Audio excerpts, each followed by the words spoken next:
компенсация на капремонт.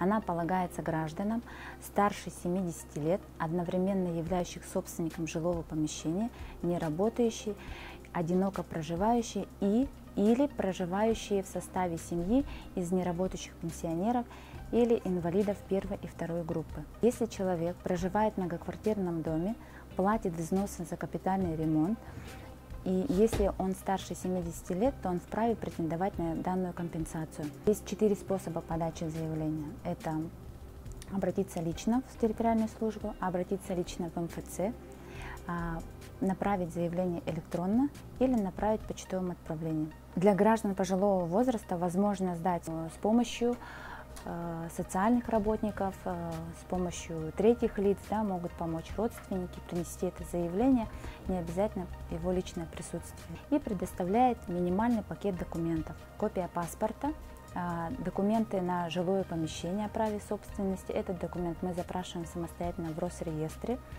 Копия трудовой книжки, которая подтверждает, что человек является неработающим. Справку о составе семьи мы запрашиваем самостоятельно в органах местного самоуправления, а также запросы в МВД делаем. Далее он приносит копию лицевого счета, куда будет направлена компенсация, и справку о начислениях по взносам и об отсутствии задолженности мы запрашиваем самостоятельно у Фонда капитального ремонта. Учитывая возраст наших заявителей, у нас нет ограничений. Человеку, если удобно, он может обращаться за компенсацией ежемесячно после оплаты за взносов, или может обратиться один раз за год.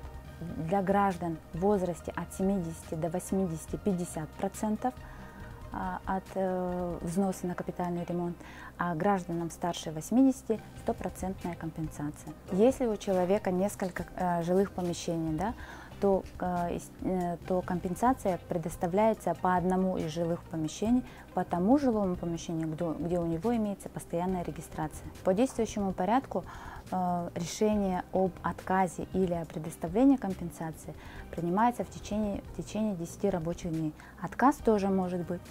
Почему? Потому что в квартире может быть прописан, кроме него, один трудоспособный человек, например. Какие предпринимаются меры для того, чтобы упростить, вернее, сделать доступным получение данной государственной услуги? Это как раз-таки мы развиваем межведомственное электронное взаимодействие, которое позволит сократить перечень документов, необходимых, предоставляемых гражданами.